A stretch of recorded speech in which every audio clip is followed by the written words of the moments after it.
திருவாரூர் அருகே திருக்கண்ணமங்கை கிராமத்தில் திருவாரூர் மாவட்டம் தமிழ்நாடு அடிமனை பயனாளிகள் குத்தகை விவசாயிகள் பாதுகாப்பு சங்கத்தினர் கோவில் நிலங்களுக்கு பட்டா வழங்க வேண்டும். கிராம மக்களை மிரட்டும் கோவில் அலுவலர்களை கண்டித்தும் கோவிலை முற்றுகையிட்டு கண்டன ஆர்ப்பாட்டம் நடத்தினர். இந்த ஆர்ப்பாட்டத்தின் முக்கிய கோரிக்கைகளாக ஸ்ரீ பக்தவச்சல் பெருமாள் கோவிலுக்கு சொந்தமான அடிமனையில் பல தலைமுறைகளாக முன்னாள் முதலமைச்சர் கலைஞர் வழங்கிய வீடுகளில் குடியிருந்து வரும் மக்களுக்கு பட்டா வழங்கிவிட வேண்டும். கோவில் மனைகளில் குடியிருந்து வரும் மேல்கூரைக்கு மின் இணைப்பு வழங்க தடையில்லா சான்று வழங்கிட வேண்டும். மந்தைவெளி புறப்போக்குகளில் குடியிருந்து வரும் பயனாளிகளுக்கு வகை மாற்றம் செய்து பட்டா வழங்க வேண்டும்.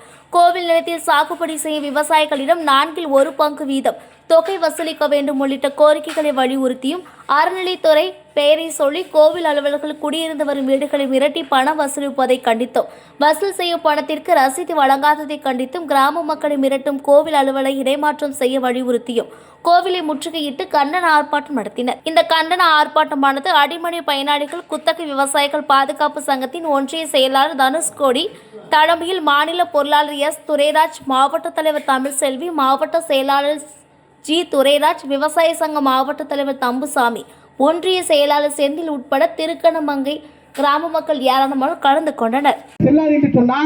இதற்கு முன்பாக தொகுப்பு வீடு ஓட்டு வீடு கட்டுவதற்கு அந்த பட்டாவை வைத்துத்தான் எங்களுக்கு வீடு வழங்கியிருக்கிறார்கள். அப்படி அந்த வீடு வழங்குவதற்கு அந்த பட்டா செல்லும் என்று சொன்னால் இந்த ஆண்டு காலம் இந்த பட்டா செல்லாது என்று சொல்வதற்கு என்ன காரணம் இருக்குது என்பதை நான் இங்கே குறிப்பிட விரும்புகிறேன். விளைநிலங்களில் சாகுபடி செய்கிற குத்தகைதாரர்களுக்கு 25% குத்தகையாக நிர்வாகத்திற்கு வழங்க வேண்டும் என்று தெளிவாக சொல்லி இருக்கிறார்கள். ஆகவே இந்த கோயில் நிர்வாகம் குத்தகை விவசாயிகளிடமிருந்து 25% மட்டும்தான் குத்தகையாக பெற வேண்டும் என்ற கோரிக்கையை வைக்கின்றோம்.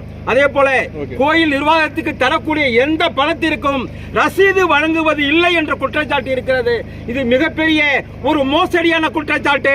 தமிழக அரசு அப்படி தவறு இழைக்கும் அதிகாரிகள் மீது உடனடியாக நடவடிக்கை எடுக்க வேண்டும் என்று இந்த நேரத்தில் தமிழ்நாடு அடிமனை பயனாளிகள் குத்தகை விவசாயிகள் சங்கத்தின் சார்பாக தாழ்மையுடன் கேட்டுக்கொள்கிறோம். துரைராஜ்.